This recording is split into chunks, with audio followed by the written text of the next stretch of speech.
Hi, I'm Kevin Werback, Professor of Legal Studies and Business Ethics at the Wharton School of the University of Pennsylvania. For decades, I've studied emerging technologies, from broadband to blockchain.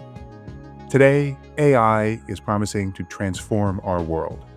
But AI needs accountability, mechanisms to ensure it's developed and deployed in responsible, safe, and trustworthy ways.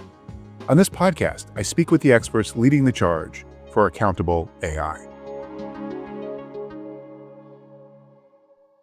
Oliver Patel is Enterprise AI Governance Lead at the global pharmaceutical firm AstraZeneca. He also produces the Enterprise AI Governance Substack and has become a popular figure on social media on the practice of AI governance. In our conversation, he highlights some of the frameworks he's developed, his own journey from academic work in philosophy to his current position, how the AI governance world has changed, the value of having a public presence as a professional in this area, the impacts of the EU AI Act, and why some of the biggest challenges for AI governance in the coming years will involve the democratization of AI. Here's my conversation with Oliver Patel. Oliver, great to have you on the road to accountable AI. Thanks so much for having me on the podcast today. I'm looking forward to our discussion. You've worked in a number of different places for the UK government, academia, AI governance companies, and now at a major global enterprise. What do you take from those other experiences in your current work? Well, I'm really grateful for the career journey that I've had. I always trace my story back to when I was in grad school studying philosophy and public policy, and my course was in particular focused on ethics and moral philosophy as it applies to issues such as AI and the impact of AI on society. So I trace my kind of career journey back to my academic foundations in philosophy and in ethics, and that's really what got me inspired in the topic of AI in the first place. And then since then, really my journey, as you've alluded to, consists of three distinct phases. So from theory to policy to practice. And obviously each one of those steps of the journey has really been vital in shaping the career that I've had today. The theory piece, so after my studies, I spent several years working in academia, doing research and really taking the time to understand these issues around data and AI as much as I possibly could, publishing work and sharing knowledge. And then I moved to government, as you said, where it was more around applying that work and that knowledge to support the UK government and its policy ambitions, in particular on the topic of international data transfers and data policy.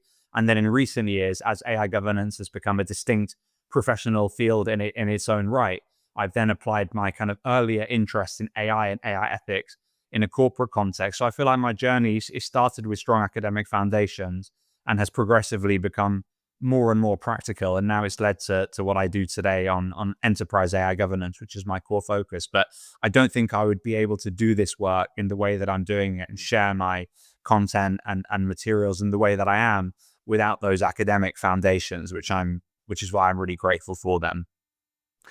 What do those of us who are still in the academic world or people elsewhere not understand as well as they should about the realities of enterprise AI governance? Well, I wouldn't want to say anything negative or imply anyone doesn't understand anything. I think that would be inappropriate because in many ways, one of the things that we miss in the corporate world and in the enterprise world is we miss the time that you have in academia to actually engage with foundational research and foundational scholarly work that is vital for understanding an issue. So I think it's more around different personas have different perspectives. But I guess a lot of the research and academia on this space leans more, you could maybe say it leans more towards the idealistic, or what would we do if we didn't have certain obstacles in place. And I think the enterprise reality, if we think about kind of translating from AI ethics to AI governance, is that AI is being adopted at speed and at scale, and no AI governance professional is going to be able to truly challenge that or stop that. Nor should they. I don't think it's not our role within our organizations to try and put the brakes on AI. It's our role to enable and empower the organizations we work for to adopt AI safely and responsibly. So I think that the business reality of the work that we have to do in enterprise AI governance is such that we have to be pragmatic, we have to be proportionate, we have to pick our battles. And maybe that concept of being super pragmatic and picking your battles is not something that's as pertinent in academia, where it's more around, developing your own ideas and frameworks and putting them out into the world. And then that is up to other organizations how they take that on board. Beyond that, what does it take to be effective doing AI governance in a major global organization like AstraZeneca? So obviously it depends. I think that it depends on when you're doing this work. So my journey is that I actually joined AstraZeneca at the very early stages of AI governance, and my role has been to develop, design, and now implement and scale our enterprise AI governance framework. So the advice that I would give to someone just starting out on the journey in the way that I was a few years ago is very different to the advice that I would give to somebody that is joining an organization which already has an AI governance, or potentially even a mature AI Mhm. governance framework already in place. But some general principles I would put out there are my 6 Ps for AI governance success. So my kind of 6 Ps framework is all around the how of AI governance. So how to be an effective and successful AI governance professional. And just to briefly summarize, the 6 Ps are principled. So sticking to your core values and your core principles, no matter how difficult or complicated things become. Pragmatic, proportionate, and people first. So that's acknowledging that AI governance is all about change management, and being perceptive and learning to speak the language of AI and data science. And finally, being persistent, because it is difficult work. It's rewarding, but it's also difficult and requires a lot of patience, a lot of persistence, and a lot of resilience. So you mentioned, you started early on when the organization was developing AI governance. What are some lessons from your own experience that you would give to someone who's coming into another organization and still has that scope to build up a program? Well, I think that a big difference between when I was getting started with this work versus today is that there's a lot more rigor and a lot more clarity from the external regulatory world now than there was back then. So I remember in the first few months of my work, there were a lot of debates around things like what is AI? How should we define AI? This kind of thing, where it's a very Mhm. interesting philosophical debate. And of course, with my background in philosophy, I'm always up for debating the meaning of AI. I'm not sure that today that's a useful way to spend your time in the enterprise, because ultimately organizations and groups like the EU, NIST, ISO, OECD, we can just keep reading them off, have done a lot of hard work to standardize and clarify what some of these key concepts mean and what sort of frameworks we should be putting in place. So I think today AI governance is more about taking the best practice that is crystallized and that is out there from these types of bodies and other groups. There are also sector specific bodies and institutes that have developed AI governance related definitions and frameworks that apply to specific sectors. And it's more around taking those and then building something tailored internally that works for your organization based on the core definitions and principles and frameworks that are already out there. Whereas maybe a few years ago, it was really about inventing the wheel, whereas today it's Yeah. about not reinventing the wheel, but tailoring what's already out there for your own organization. You've built a big presence on social media, Substack, LinkedIn in this area. You've already given an example of one of the frameworks that you put out with the 6 Ps. What has been your experience in terms of taking this work and translating it for that kind of audience? Well, my experience doing this kind of content creation and sharing knowledge and thought leadership in this way has honestly been overwhelmingly positive. And it's something that I really think in this era, especially, is obviously becoming more and more the norm. Maybe a few years ago, it would have looked a bit odd to see someone with a job sharing all of this content and material online. But I think that, first of all, it's increasingly just the way the world is now. We're all living online, we're sharing content and ideas and resources with each other on social media. But I think it's been overwhelmingly positive, and I'll give 3 main reasons why that is. So first of all, I actually learn so much from the comments and the feedback and the responses I get from the content I share. So obviously the content I share, I'm not sort of having a peer review of every time I do a LinkedIn post or a Substack article, but I almost get a peer review of the whole AI governance community every time I put out a cheat sheet, an infographic, an article. So actually, it's helping me refine and improve the quality of my own thoughts and my own work so much, and almost like I'm getting all this free in feedback and support back, which is amazing. So that's the first thing, just how much I get back from the community by them kind of commenting on and building on the work that I put out there. The second is obviously just you end up developing connections with people and organizations that you never would have otherwise. So, for example, being able to speak with you today, I'm very obviously honored and happy to be on this podcast. I don't think that would have happened had I not been openly sharing commentary and content and ideas online. So obviously it's a way in which it can connect you with opportunities and people all over the world. And one of the main takeaways from that is that AI governance actually is impacting all industries and all segments of the economy. And I am always surprised by the types of organizations that Yeah. reach out to me requesting advice, requesting input, or just wanting to chat, because it's truly sector agnostic, which I think is part of the reason why this is so fascinating.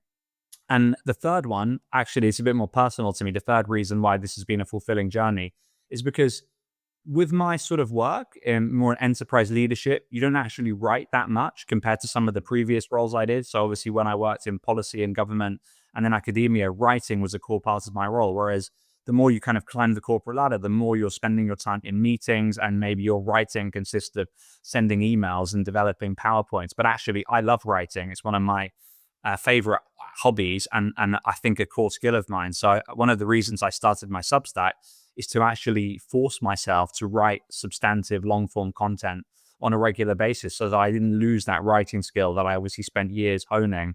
And through doing that, I've obviously been inspired to write my first book, which is coming out next year. So overall, very positive, and I would highly recommend it to anyone thinking about putting their ideas and content out into the world. I want to get to the book in a moment, but there's some really interesting things you said that I wanted to follow up on first. What's an example of something that you've learned or where your views have changed based on feedback that you got from things you posted?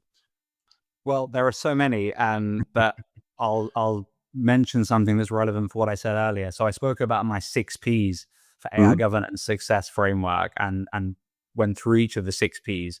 It initially started as 5 Ps, and so when I put that out there for the first time, quite a lot of people commented with kind of suggestions and ideas for other Ps that should be included. Some of them were more, I took more seriously than others. Some of them were humorous. Some of them I didn't quite agree with. But there was one, and almost like I feel embarrassed to admit this because it makes so much sense. But the principle is now the 6 P. It wasn't initially there in the first place. So Mm. I was maybe too focused on the tactical reality of being pragmatic, being proportionate, being perceptive, and I almost like neglected the most Mhm. important thing, which is to be Mhm. principled and to not sort of deviate from your core values. So actually, that was a recommendation from someone I'm connected with on LinkedIn. In a comment, they said put the 6 P, which is principle, at the heart of it. And so that's significantly strengthened that framework. That's now a core part of Mhm. the my overall AI governance framework that I advocate for. And the second thing you said, which I find as well, is that people often don't realize how broad a field this is. There's so much focus on the frontier AI labs and the big tech companies, who of course are doing a tremendous amount around AI safety and AI governance, and are obviously key providers. But I always say to people, every company is going to deploy AI pretty much around the world, and therefore every company needs to think about AI governance. Um, what do you think people should do if they are coming to this though and feel like they're in a company, they don't really have the technical expertise around AI. They want something that is consistent with their corporate culture and unique attributes. Do you have any advice in terms of how they should go about this journey beyond just what you said before in terms of setting up a program? Absolutely. So, I would agree with you that the frontier AI companies that obviously dominate the headlines merely represent the tip of the iceberg for AI governance. I would even go one step further and say that the big kind of multinational, like mega enterprises, like the one I work for, is still not that much more than the tip of the iceberg. I mean, obviously, AI is general purpose, democratized, widely accessible technology, which the whole world is now using. And potentially over 1 billion people using AI in some way. So really every single organization that uses the internet in some way is impacted by the risks of AI Hmm. and the opportunities of AI. So I think that, as I said, lots of organizations approach me that are smaller in scale. It could be a small medical clinic or a primary school, or all sorts of stuff. An airport. There's all sorts of organizations out there that are not at the kind of bleeding edge of AI adoption Right. and AI And are not governance. even companies in many cases. Yes, exactly. And even individuals, so individual creators, individual artists, it's having a huge impact on so many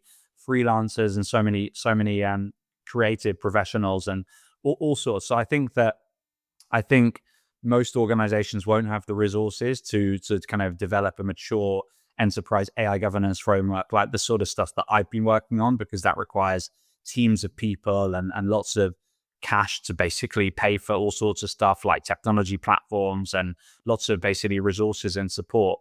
But I think that, AI governance doesn't mean the same thing to everyone. So whatever you are, however big or small your organization is, the most important thing is to figure out, okay, what are the most significant and potentially impactful risks with respect to how AI can impact your organization, and then start from there, because you can't do everything. You have to be risk-based in your approach. So if you're a primary school, for example, and it may be that you cannot have a full AI governance framework, but you may still need an AI policy that has some guidance or requirements on how your teachers can use AI for marking, for example. And you just start there because it's the most Hmm. significant and immediate concern. It's just an example, and don't hold me to it, but I would just say you have to start somewhere, and you should start with a kind of risk-based analysis of how the use of AI has the potential to impact your organization, and potentially what has the most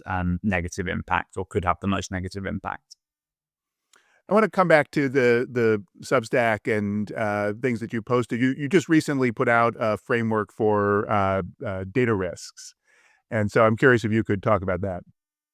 It's a good segue, because I think the data risks of AI are actually a risk theme that impacts all Mhm. organizations. I would go as far as saying that if your workforce or your employees have access to the internet, you are exposed to this AI risk. And so I put out this new framework, which is called the Protect framework, and it's all about how you can manage data risks in the AI era. So Protect, there's 7 themes there for each of the letters in the word protect. So first is P, public AI tool usage. So that's about risks relating to your workforce or your employees using publicly available AI tools which haven't been vetted and approved for use. R is standing for rogue internal AI projects. So that's all around, AI projects progressing and going to production potentially without any kind of proper compliance and data related compliance checks having been done. O stands for opportunistic vendors. So there's a whole risk area here around working with AI vendors that may use your data in an inappropriate way, such as to train their AI models in a manner that can potentially expose your data to other customers and partners they may work with in the future. T is all around technical attacks and vulnerabilities. So this includes things like prompt injection attacks that can lead to data exfiltration or data leakage. So these are AI specific attack vectors and AI Mhm. specific vulnerabilities that maybe traditional cybersecurity hasn't fully accounted for. E stands for embedded assistants and agents. So increasingly, the workplace software that we all use is embedded with AI agents and AI Mhm. assistants that can help us by summarizing our emails or telling us what's on our top priorities for our to-do list and our calendar today. But there's a whole set of risks with these assistants and agents that they can actually inappropriately surface information to us or to others to people that weren't supposed to see it. We're getting there now. C stands for compliance, copyright, and contractual breaches. So again, there are so many areas of law and regulation that are relevant for data, whether it's privacy, copyright, AI specific laws like the EU AI Act. And then finally, T, which is almost a subset of C, is transfer violations. So There are, of course, really stringent rules relating to international data transfers in the EU with the adequacy regime in the US and specifically between US and countries of concern, according to the Department of Justice, like China. So that's my Protect framework. It basically helps any organization or practitioner to understand, map out, and manage the data related risks of AI, which I say apply to all organizations that use or can use AI.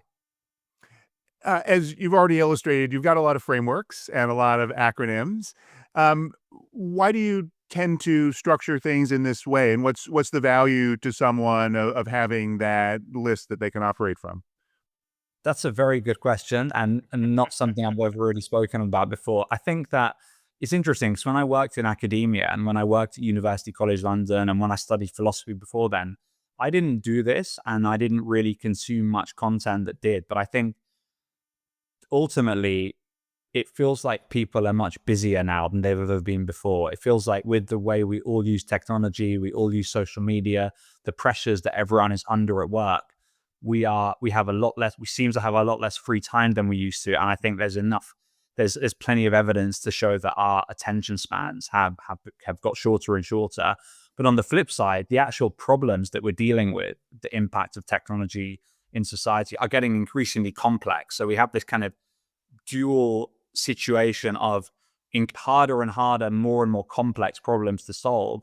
And it feels like we all have less and less time and less, shorter and shorter attention span to figure out how to solve all of these problems. So I think that one of the reasons I think these sorts of frameworks resonate is that you're packaging up a complex area in a manner that makes it easy for someone to kind of consume and understand in a really short space of time.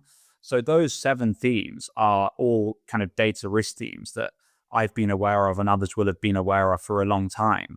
But actually the work that I did, it took me several hours after several years of working in this field, several hours of thinking through, okay, what are the main categories of data risk and how can I put it all together? It's almost like I'm giving someone the shortcut to Yep. understand what's almost taken me years to get to in like a few minutes. And I think I get a lot of feedback from people saying that it really helps them a lot. So I think, especially if you're sort of an AI governance leader and you need to go and do a presentation to your board or to your C-suite, they may have only got passing knowledge of these things, and you can put it Mhm. to them in such a way that they just get it like that. I think that's the sort of feedback I get as to why it's valuable. And you mentioned that you're working on a book. Can you give us a sneak peek about what's that's going to focus on, what it's going to add to the content you've already put out there? Absolutely. So the book is called Fundamentals of AI Governance, and it's essentially the definitive visual book for implementing enterprise AI governance. So the book is highly practical and practitioner focused, and it really lays out that step-by-step guide to implementing and scaling an AI governance framework for kind of your organization. So it could be both a private sector or business organization, or it could be a third sector or academic organization or a public sector organization. But really, the book's focus is on how organizations and in particular enterprises can implement and scale AI governance. So it first covers the main AI risks that enterprises are most exposed to, such as the data risks that I've outlined, as well as Mhm. associated areas like security, privacy, copyright. It then does a overview of the global AI laws and policies and standards around the world, with a particular focus on the US and China, and a particular focus on the international standards and international frameworks that have been published by organizations like the OECD and the UN. And it then has a deep dive on the EU AI Act. So the EU AI Act is, I think, it's the most comprehensive AI law in the world. It's the most stringent AI law in the world in many ways, and really, it's one of its kind. So most AI governance professionals that I work with are grappling with the EU AI Act, which is why it gets its dedicated chapter. And then the fifth and probably most important and most original chapter is the implementing enterprise AI governance. So that's where I really lay out in detail my framework and my proposed approach, covering the why, the what, and the how of AI governance. And it's all original. It's the whole book is basically consisting of over 150 original visuals, infographics, cheat sheets, but also things like templates, checklists, flowcharts. So it's quite it's not your kind of traditional book. It's like more of an interactive visual resource, I would say. No, it sounds fantastic. I will look forward to seeing it when it comes out. Let me follow up on one of the things that you talked about there, which is the legal regimes like the EU AI Act. There's been a good deal of criticism on my side of the Atlantic and even some within Europe that it's too regulatory, too detailed, it gets in the way of people going forward. What has been your experience and how do you view that law and the AI laws that are out there in general?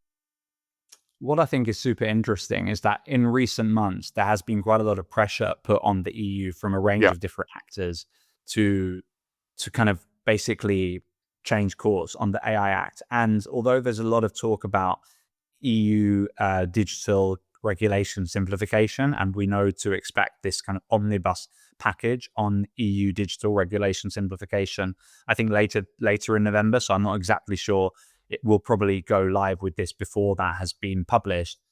I don't sense a major change of course coming from the EU. I think the EU is quite committed here to the EU AI Act as it is. You know, they might tinker and tweak in some areas, such as maybe broadening out and some of the exemptions or liberalizations for SMEs and scale ups.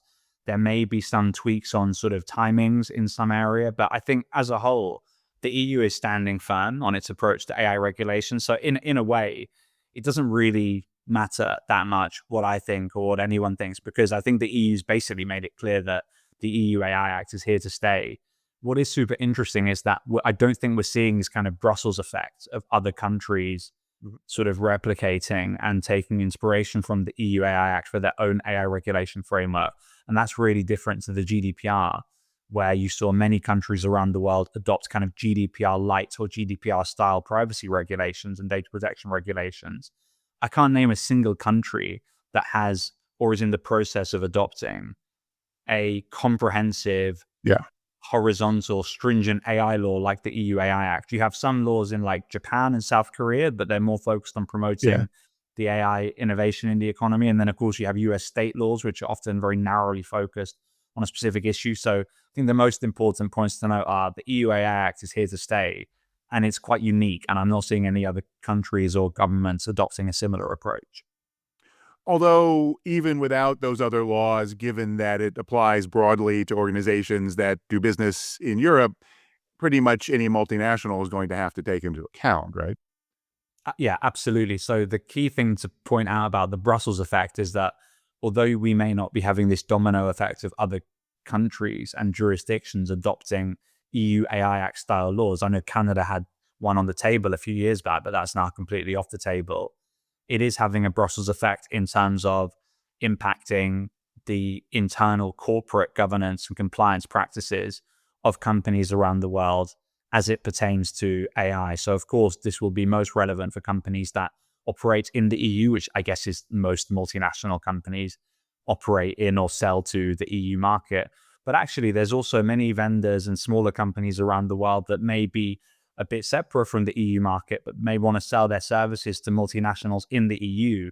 And then are going to have to go through sort of due diligence and governance processes that are heavily connected with the EU Mhm. AI Act. So I think in a nutshell, no Brussels effect in terms of other countries adopting similar laws, but there is a Brussels effect in terms of companies aligning their frameworks, Mhm. internal governance frameworks, with the core elements of the EU AI Act. Can you talk about your experience of what that process has been like? The high risk provisions of the act are not yet effective, but all major companies, I'm sure, like yours, are going through that compliance process. Has it been feasible to align with all of these detailed requirements? Of course, you have to take a step by step approach. So it's a Yeah. hugely complex law with many different requirements. But I think that a lot of I mean, naturally so, companies are focused more on the provisions that have become applicable. So I think across the board and across industry, we see a huge focus on AI literacy. So I Mhm. think it's safe to say that one of the biggest impacts of the EU AI Act on the kind of world of industry and the corporate world has been to kind of mandate AI literacy. And this is obviously something that many organizations now take really seriously with various kind of training and upskilling programs. I don't have any evidence to prove this, but I think that the EU AI Act has undoubtedly had a big impact and Mhm. and really sort of reinforced how important AI literacy and AI training is.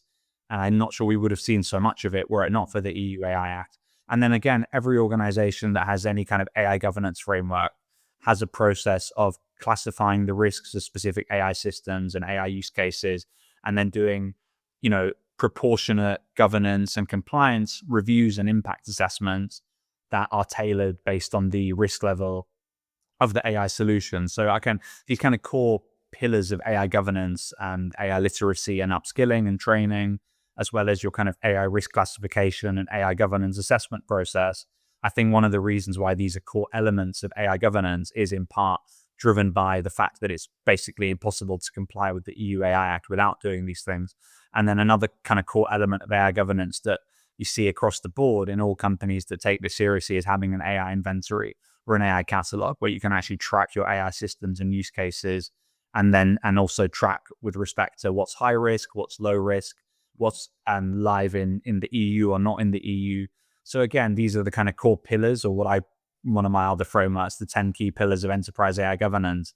I would say that all of those pillars would be good to do without the EU AI Act, but they're essentially mission critical with the EU AI Act as a law that companies have to comply with.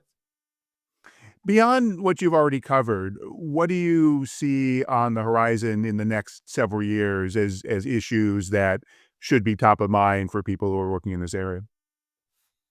That's a big question. So the top challenges that I see today and that I think are only going to get more and more pertinent, I think there's a kind of bucket of three separate but related challenges. So first of all, we have what I'm calling the democratization dilemma. So how do you govern AI when it's fully democratized and everyone in the workforce has the ability not only to use AI, but to even build AI with low code and no code tools? So that's the first challenge.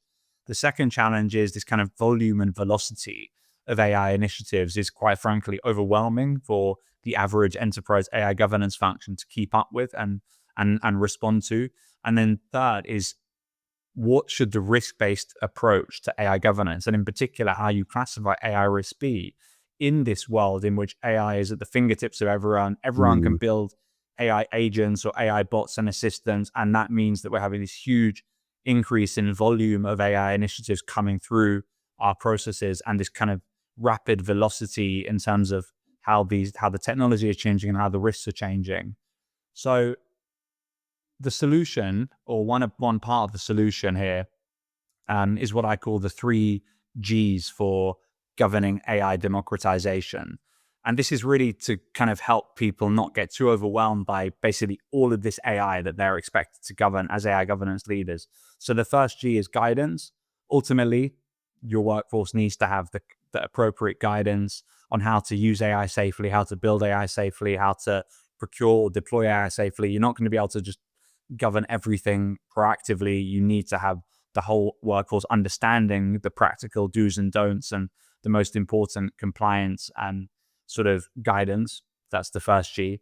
The second G is green light. So just because AI is democratized and everyone can have access to it doesn't mean it should be a free-for-all in terms of what AI platforms and systems and tools they can use. The best way to kind of keep up with this insatiable demand to use AI is to provide access to enterprise-grade internal versions of the best AI tools on the market to your workforce internally. So that's green light. And then third is guardrails. How do you build in the guardrails to those internally approved AI platforms so that you don't need to have manual governance reviews and checks of everything? You actually build in that governance by design, and you have automated things like prompt sanitization or output filters or automated incident detection and monitoring so that you can actually get ahead of risks in a more engineered way rather than just through the manual kind of paper-based reviews. So guidance, green light, guardrails is your 3 Gs for dealing with this AI democratization, which I think is probably the biggest challenge facing AI governance practitioners today, and it will only ramp up over the next few years. Wonderful. Well, my G is that was a great conversation. Thank you so much for sharing all your insights with our listeners. Thanks so much, Kevin. It was really great to talk to you today. This has been The Road to Accountable AI. If you like what you're hearing, please give us a good review and check out my Substack for more insights on AI accountability. Thank you for listening. If you want to go deeper on AI governance, trust, and responsibility with me and other distinguished faculty of the world's top business school, sign up for the next cohort of Wharton's Strategies for Accountable AI online executive education program, featuring live interaction with faculty, expert interviews, and custom-designed asynchronous content. Join fellow business leaders to learn valuable skills you can put to work in your organization. Visit execed.wharton.upenn.edu/ACAI for full details. I hope to see you there.